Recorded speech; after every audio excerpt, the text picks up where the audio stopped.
है एवरीवन, कैसे हैं आप सब। उम्मीद करता हूँ सभी अच्छे हैं और अपने अपने घरों में मस्त हैं और अपना अध्ययन है जो सुचारू रूप से चला रहे हैं। तो मैं सुमित आदित्य, आपका हिस्ट्री और ज्योग्राफी का टीचर, या मैं खुद को कह दूं कि मैं एक खुद विद्यार्थी हूं हिस्ट्री और ज्योग्राफी का, तो ही ये बेहतर होगा मेरे लिए। और आज हम लोग आपके, जैसा कि आप सबको पता है, आज हम लोग आपके यहाँ पर सम्मिलित हुए हैं 12th क्लास का कोर्स चालू कराने के लिए। मैंने अपनी टेक्निकल टीम से बात की तो उन्होंने बताया सर 12th से ज्यादा तो 11th के बच्चों के रिक्वायरमेंट आ रहे हैं, सर हमारे लिए आप हिस्ट्री और ज्योग्राफी चालू करवाओ। तो हम 11th और 12th दोनों के ही चालू करवाएंगे और एक ही साथ में चालू करवाएंगे, अलग अलग वीडियो में आपको प्लेलिस्ट के रूप में मिलते रहेंगे, ठीक है। तो आज का ये वीडियो क्यों, आज क्या पढ़ेंगे हम लोग, सबसे पहले तो उसके ऊपर थोड़ा सा नजर डालते हैं ना। देखो, आपके 12th के अंदर मैं अगर हिस्ट्री की बात करूं, मैं किसकी बात करूं, हिस्ट्री की बात करूं, तो 12th के अंदर हिस्ट्री की 3 बुक्स है। कितनी बुक्स है बेटा? 3 बुक्स है। फर्स्ट जो है आपके पूरा पाषाण काल की, पूरा पाषाण काल किसको बोलते हैं, जिसके अंदर आपके हड़प्पा सभ्यता के बारे में, सिंधु घाटी सभ्यता के बारे में, अशोक के साम्राज्य के बारे में, धर्म क्या होते हैं, महाभारत की कहानी क्या थी, इनके बारे में कुछ चैप्टर्स आ रखे हैं। सेकंड आपकी जो बुक है उसके अंदर कुछ मुगल काल के बारे में आ रखा है, कुछ अदर आ रखा है, ठीक है। थर्ड आपकी जो बुक है वो आपकी मॉडर्न इंडिया की बुक है, यानी कि आधुनिक भारत की किताब है। उसके अंदर भी बहुत सारी चीजें आ रखी है जो आपके लिए बहुत ज्यादा महत्वपूर्ण हो सकती है। अगर मैं 12th की ज्योग्राफी की बात करूं, अगर मैं 12th की ज्योग्राफी की बात करूं तो ज्योग्राफी की 2 किताबें हैं आपके। पहली है वो है आपके ह्यूमन यानी कि मानव भूगोल की किताब, दूसरी वो है आपके फिजिकल ज्योग्राफी, फिजिकल ज्योग्राफी जो कि क्या है, भौतिक भूगोल की किताब। अब आप कहोगे सर मानव भूगोल, भौतिक भूगोल ये दोनों अलग अलग हैं। जी हाँ, अलग अलग हैं। इनके बारे में थोड़ा सा हम विस्तार से ज्ञान लेंगे, जरा एक बार पेशेंस बना के देखिएगा।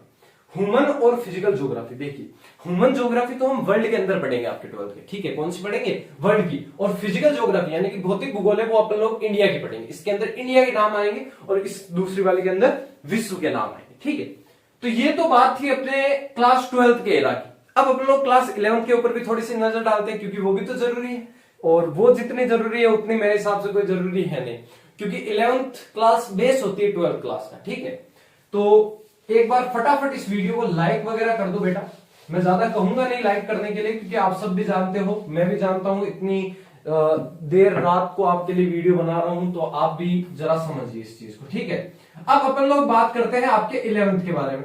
11th का पैरामीटर समान है, ठीक है, सब चीज सेम है। 11th के अंदर थोड़ी सी हार्ड चीज आ जाती है। जैसे मैं 11th की बात करूं तो 11th के अंदर जो आपका हिस्ट्री का फर्स्ट चैप्टर है वो है समय की शुरुआत से। वो क्या है? समय की शुरुआत से। अब जो समय की शुरुआत से ये जो चैप्टर है ना बेटा, ये चैप्टर, इसको जरा ध्यान से आप एक बार देखिएगा। हाँ, मैंने जो वादा किया था मैं उसके ऊपर हूं ना। हम लोग यहां पर 8th क्लास से 12th क्लास तक के सारे क्लासेस के वीडियो बनाने वाले हैं, ठीक है। तो आप एक बार पेशेंस बना के रखिए, आपका कोर्स आपके पास होगा जल्द ही, ठीक है, आप दिक्कत ना लीजिए। अब समय की शुरुआत से, ये जो एक छोटा सा टॉपिक है यहां से हम लोग शुरू करने वाले थे। अब एक दिक्कत क्या आ गई? दिक्कत ये आ गई कि सर हमें ये बताइए कि सबसे ज्यादा मोस्ट इंपोर्टेंट क्या है। तो मेरे हिसाब से तो 12th की स्टडी मोस्ट इंपोर्टेंट होती है, और उसका कोर्स है जो थोड़ा सा हल्का भी है, 11th के जितना हार्ड नहीं है। 11th का कोर्स थोड़ा सा ज्यादा हार्ड रहता है, क्योंकि उसके अंदर नाम बहुत ही ज्यादा डिफिकल्ट आते हैं, कार्य बहुत ही ज्यादा डिफिकल्ट आते हैं। तो इसी कड़ी के अंदर मैं ज्यादा बात नहीं करूंगा आपसे, क्योंकि अब आपको लगेगा सर बोर कर रहे हो, आप सीधा चैप्टर स्टार्ट करवा दो। किसका चैप्टर स्टार्ट करवाने वाला हो?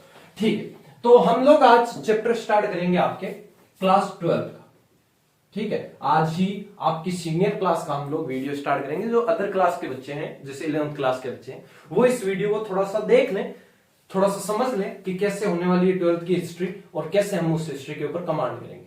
देखो बेटा, ये अपना प्लेटफॉर्म है, तो हम इस पर अपने हिसाब से चलेंगे, ठीक है। किसी के दायरे में आकर हम लोग नहीं चलने वाले।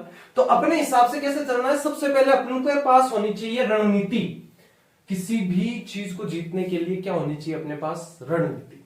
अब देखो, ट्वेल्थ की जो हिस्ट्री है, अब ट्वेल्थ की हिस्ट्री के अंदर जो पहला चैप्टर है, हिंदी मीडियम वालों के लिए है ये वीडियो, ठीक है, इंग्लिश मीडियम वाले खाली समझने के लिए इसको यूज करें, ठीक है। जो हिस्ट्री का फर्स्ट चैप्टर है उसका नाम क्या है? ईंटें, मनके व अस्थियां, ठीक है। हिस्ट्री का फर्स्ट चैप्टर है उसका नाम क्या है? ईंटें, मनके व अस्थियां। दूसरा चैप्टर है उसका नाम क्या है? राजा, किसान व नगर। तीसरा चैप्टर है उसका नाम क्या है? बंधुत्व, जाति तथा वर्ग। चौथा चैप्टर है उसका नाम क्या है? अब सुनो मेरी बात, ये जो चैप्टर्स मैं नाम लिखवा रहा हूं ना, ये एज इट इज चैप्टर है, इसमें से कुछ भी कटा नहीं है। Second number chapter as it is chapter है, इसमें से भी कुछ भी कटा नहीं है। Third chapter as it is chapter है, इसमें से भी कुछ भी कटा नहीं है। जो फोर्थ चैप्टर है आपका, वो क्या है? फोर्थ चैप्टर आपका सबसे ज्यादा इंपॉर्टेंट चैप्टर होगा, जिसका नाम है इमारतें व स्मारक। इमारतें व स्मारक। अब देखो, अब इसके अंदर हम लोगों को सबसे ज्यादा इंपॉर्टेंट चीज क्या है समझना। देखो, आप मेरे साथ पढ़ रहे हो, आपको मैं गारंटी दिलाता हूं हिस्ट्री ज्योग्राफी के अंदर आप मास्टर हो, ठीक है। दिक्कत ही मत हो, छोटे बड़े टीचर को आप टिकने ही नहीं दोगे अपने सामने। कोई अगर धुरंधर आ जाए तो उसकी गारंटी में नहीं देता, ठीक है। तो सबसे पहले तो आराम से लो, एकदम फुलफिल हो जाओ। अपने पास में एक पानी की बोतल भर के रख लो, क्योंकि सेशन है जो, ये तो सेशन छोटा होने वाला है, पर अगला सेशन है जो बड़ा होने वाला है। 1 घंटे 1.5 घंटे की ऐसी क्लासेस अपलोड होगी अब ऐसा लेके यूट्यूब चैनल के ऊपर। और पानी की बोतल रख लो, कोई नाश्ता वगैरह आप कर रहे हो तो रख लो, और जितना हो सके ये वीडियो आते ही पढ़ना शुरू कर दिया करो, ठीक है। तो चलिए, अब आज हम लोग यहां पर स्टार्ट कर रहे हैं आपके। मैं फर्स्ट चैप्टर से स्टार्ट नहीं करूंगा, मैं सीधा सीधा ही बता रहा हूं। मेरे पास कोई ऐसा सर्टिफिकेट नहीं है कि मैं फर्स्ट चैप्टर से स्टार्ट करूंगा, या सेकंड से, या थर्ड से, या फोर्थ से। मैं आपकी किताब का थर्ड चैप्टर सीधा ही उठा रहा हूं। फर्स्ट बुक का थर्ड चैप्टर में डायरेक्टली उठा रहा हूं, उसके बाद में धीरे धीरे करते करते हमें सारी चीजों को समझना। आपका है अध्याय नंबर 3, चैप्टर नंबर 3। चैप्टर का नाम क्या है? बंधुत्व, जाति तथा वर्ग। हाँ, एक चीज जो यहाँ पर आपको देखने लायक है, आप जल्दी से जल्दी एसएलए के टेलीग्राम चैनल को फॉलो कीजिए, क्योंकि उसके ऊपर बहुत ही जल्द 12th क्लास का ग्रुप बनने वाला है, और उस 12th क्लास के ग्रुप के अंदर टेस्ट सीरीज भी चालू होने वाली है और अदर चीजें भी चालू होने वाली है। तो उसको ज्यादा से ज्यादा ज्वाइन कीजिए, ठीक है। अब देखिए, बंधुत्व, जाति तथा वर्ग। पहले मैं आपके पूरा बोर्ड लिखाऊंगा, एक बार के लिए मैं साइड में जाऊंगा, आप वीडियो रोककर पूरे नोट्स लिख सकते हैं उसके अंदर, और जब तक मैं ना कहूं तब तक कोई अपनी कॉपी के अंदर लिखे ना, ठीक है। तब तक खाली आपके व्हाइट बोर्ड के ऊपर ध्यान रखना है। अब देखो, बंधुत्व, जाति तथा वर्ग। मैं बात कर रहा हूं आपके भारत के साहित्य की। मैं बात किसकी कर रहा हूं? भारत के साहित्य की। अब भारत का साहित्य क्या है बेटा? भारत का साहित्य है महाभारत। भारत का साहित्य क्या है? महाभारत। अगर 1 नंबर का छोटा सा क्वेश्चन आता है, भारत का साहित्य क्या है, तो आपको उसकी जगह आंसर क्या करना है? भारत का साहित्य महाभारत है, ठीक है। दूसरी जगह अगर आपके आता है, देखिए 1 नंबर का क्वेश्चन यहां पर रिलीज हुआ कि हम इस चैप्टर के अंदर पढ़ने क्या वाले हैं? हम इस चैप्टर के अंदर महाभारत के बारे में पढ़ने वाले हैं। किसके बारे में पढ़ने वाले हैं? महाभारत के बारे में पढ़ने वाले हैं। महाभारत की घटनाओं के बारे में पढ़ने वाले हैं कि क्या क्या चीजें उस टाइम होती थी, उस टाइम हुई थी, ठीक है। अब देखिए, अब महाभारत के अंदर पढ़ने वाले हैं, तो एक आता है आपका आख्यान। एक आता है आख्यान, यानी क्या होती है? कहानियां। आख्यान यानी क्या होती है बेटा? कहानियां। और एक आता है आपके उपदेशनात्मक। उपदेशनात्मक, ठीक है। आख्यान यानी क्या होती है? कहानियां। और उपदेशनात्मक का अर्थ क्या होता है? उपदेशनात्मक का अर्थ होता है संस्मरण करना, किसी चीज को याद करना या किसी चीज का पाठ करना। आख्यान यानी कहानियां, उपदेशनात्मक संस्मरण, ठीक है। किसी चीज का पाठ करना। इसके बाद में देखो, इसके बाद में आपके यहाँ पर सबसे इंपॉर्टेंट चीज क्या आएगी। अब ये साथ साथ में आपको उतारना नहीं है, अब ये एक बार आपको रुकना है ना, होल्ड करना है। देखो अब आप सब जानते हो कि महाभारत किसी ना किसी ने तो रचित की होगी, तो हम यहां पर लिखते हैं सबसे पहले महाभारत का काल। किसका काल बेटा? महाभारत का काल, यानी टाइम। टाइम क्या था महाभारत होने का? तो महाभारत हुई थी 200 ईसा पूर्व से 200 ईस्वी तक। अब देखो इतनी बड़ी महाभारत चली थी। आज के टाइम में तो इतना जीवित रहना ही संभव नहीं है। उस टाइम इतनी बड़ी महाभारत, एक युद्ध चल गया दो लोगों के बीच में, दो समूहों के बीच में, ठीक है। दो समूह थे ना, कौन कौन से समूह थे? दो, एक पांडवों का समूह था, एक कौरवों का समूह था, ये दो समूह थे। अब देखो, अब महाभारत काल हुआ 200 ईसा पूर्व से 200 ईस्वी तक का, ठीक है। इसके बाद में देखो महाभारत की रचना किसने की? महाभारत की रचना किसने की? अब यहां पर महाभारत की रचना पर सबसे बड़ा प्रश्न आता है, रचना की किसने? देखो एक आता है महाभारत के स्पष्ट रचयिता जिनका नाम था महर्षि वेदव्यास। क्या नाम था जिनका? महर्षि वेदव्यास, ठीक है। किंतु इनको महाभारत का स्पष्ट, अगर मैं कहूं एक तरीके से स्पष्ट वाचक या फिर स्पष्ट रचनाकार नहीं माना जाता, रचनाकर्ता नहीं माना जाता इनको, बल्कि महाभारत के जो स्पष्ट रचनाकार है वो माना जाता है भाट सारथी को। किसको माना जाता है बेटा? भाट सारथी को। अब भाट सारथी कौन थे? देखो यह रथों के सारथी होते थे। यह क्या होते थे? रथों के सारथी होते थे, तथा इन्होंने अपना आंखों देखा हाल बताया। देखा हाल बताया। कहा जाता है कि पहले इन्होंने महाभारत को देखा था, फिर इन्होंने अपने आंखों देखा हाल जो है उस आंखों देखा हाल का वर्णन करते रहते थे, और जो आंखों देखा हाल का वर्णन है वो महर्षि वेदव्यास ने अपने चरित्र ग्रंथों के अंदर लिखा था, ठीक है। तो यहां तक आपके बात एकदम मोटा मोटी समझ में आई। तो मैं एक बार के लिए साइड में हो जाता हूं, आप इसको एक बार के लिए उतार लीजिए। एज इट इज नोट्स को उतार लेना बेटा, फिर बाद में समस्या आएगी। एक बार के लिए नोट्स को उतार ही लेना आप सब, है ना। हाँ अब देखो, उम्मीद करता हूं उतार लिया होगा इतनी देर में तो सब लोगों ने। चलिए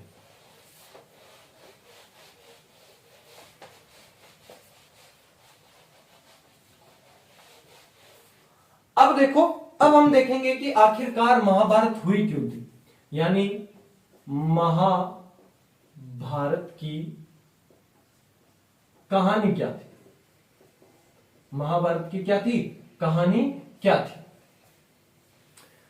किसी भी चीज को होने के लिए, किसी भी घटना को होने के लिए मुख्य रूप से एक पर्टिकुलर चीज लगती है, ठीक है।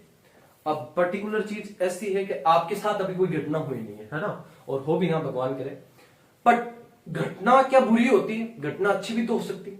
जैसे मैं अगर सही घटना की बात करूं तो आपके माता पिता आपको थप्पड़ लगा के कहे पढ़ो, तब वो आपके साथ घटना हुई थी, तो आपका भविष्य आगे के लिए सुधर गया, ठीक है। अब घटना हर एक चीज की अच्छी भी हो सकती है, बुरी भी हो सकती है। महाभारत के बारे में कहा जाता है ये अच्छी घटना थी, क्योंकि जो रण में लड़े वो भी श्री कृष्ण थे, मरे वो भी श्री कृष्ण थे, और जीवित थे वो भी श्री कृष्ण थे, ऐसा उनके बारे में कहा जाता है, ठीक है। अब महाभारत की जो कहानी थी वो क्या थी?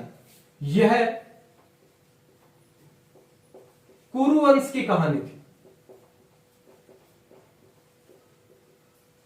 यह किस वंश की कहानी थी बेटा?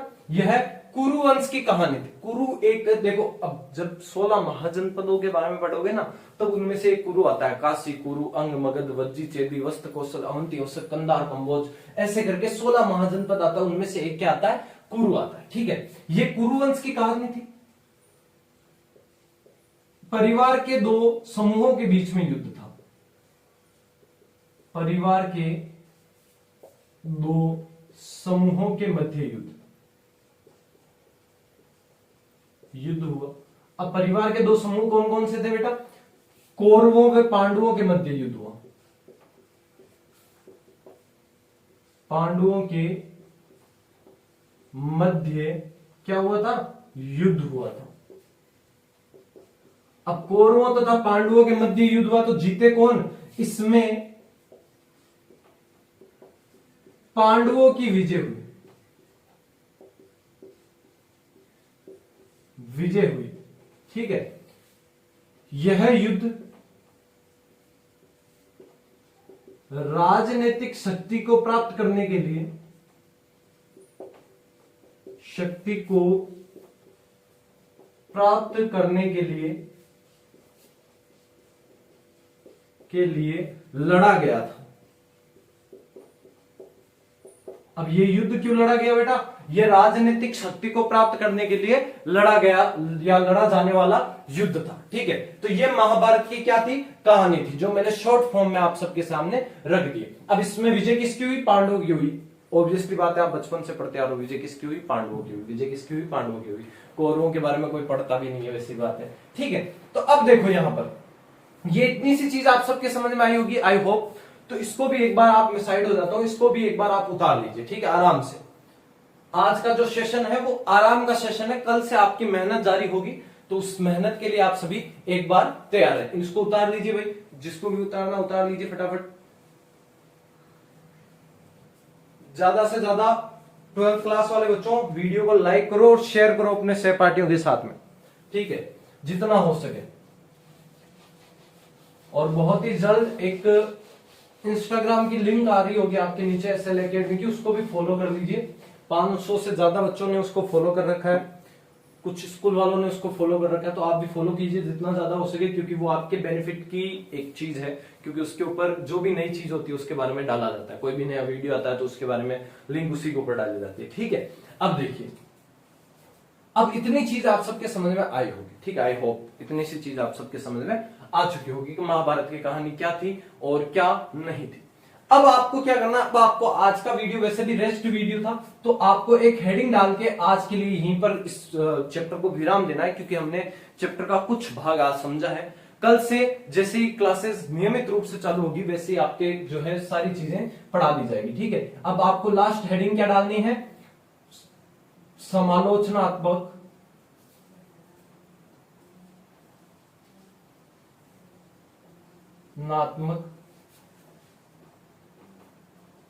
प्रसंस्करण, ठीक है। इसमें हम SV सुथांकर के बारे में पढ़ेंगे और आगे काम करेंगे। ये आप हेडिंग डाल लीजिए और आज का वीडियो यहीं पर समाप्त होता है। आई होप आपको वीडियो अच्छा लगा होगा, और अच्छा ना भी लगा हो, क्योंकि पढ़ाई की चीजें किसी को अच्छी नहीं लगती, सबको बुरी लगती। कोई क्यों फालतू में पढ़ाई करना चाहेगा, सबकी अपनी लाइफ है, एंजॉय कीजिए अपने लाइफ को। और आपका ये वीडियो मैं भी बता रहा हूं, मैं ऑन कैमरा कह रहा हूं आपको, मैं बहुत ही जल्द, ठीक है बेटा, मैं अभी अनाउंसमेंट कर रहा हूं, याद रख लेना। ये वीडियो आधा अनाउंसमेंट वीडियो, आधा आपके क्लास वीडियो, ठीक है। बहुत ही जल्द, बहुत ही कम रुपए में, मात्र 500 रुपए के अंदर। कितने रुपए में, जहां पर कोचिंग्स वगैरह की फीस कितनी होती है, 25,000, 35,000, 45,000, वहां पर मैंने 1000 को तो बिल्कुल हटा ही दिया है, सिर्फ 500, ओनली फॉर 500। इसमें आपकी पूरी तैयारी, आपको SST पढ़ाई जाएगी, आपको साइंस पढ़ाई जाएगी, आपको मैथ पढ़ाई जाएगी, आपको इंग्लिश पढ़ाई जाएगी, आपको ये जो अदर सब्जेक्ट है, हिंदी पढ़ाई जाएगी, संस्कृत पढ़ाई जाएगी। जैसे जैसे आप लोग स्ट्रेंथ होंगी, वैसे वैसे हम कार्य करने की जरूरत रखेंगे, ठीक है। तो सबसे पहली चीज क्या है जरूरी आपके लिए, कि आप जितना ज्यादा हो सके आप मुझे इंस्टाग्राम के ऊपर मैसेज कीजिए। मेरी पर्सनल आईडी भी इसी के अंदर आ गई, ठीक है। इसी की वीडियो के अंदर नीचे आप देख रहे होंगे, मेरी पर्सनल आईडी भी होगी, डिस्क्रिप्शन में मिल जाएगी, या इस वीडियो में नीचे आपको जस्ट स्क्रीन के ऊपर ही मिल जाएगी। आपको क्या करना, आपको मेरी आईडी के ऊपर मैसेज करना कि sir yes we are agree to join this course, और इस कोर्स का नाम क्या है आप सबको बताना, SLA GS फाउंडेशन कोर्स, ठीक है। तो आपके अंदर खुद को खोजा जाएगा, आप दिक्कत ना ले। 500 रुपए के अंदर, और ये मंथली चार्ज है, ठीक है, सिर्फ मंथली चार्ज है। आपकी जैसे ही ये तैयारी खत्म होगी, आपको कोई चार्ज नहीं देना। जैसे ही कोर्स खत्म होगा, सिर्फ आपकी तैयारी होगी, सिर्फ आपके टेस्ट होंगे और कुछ नहीं होगा।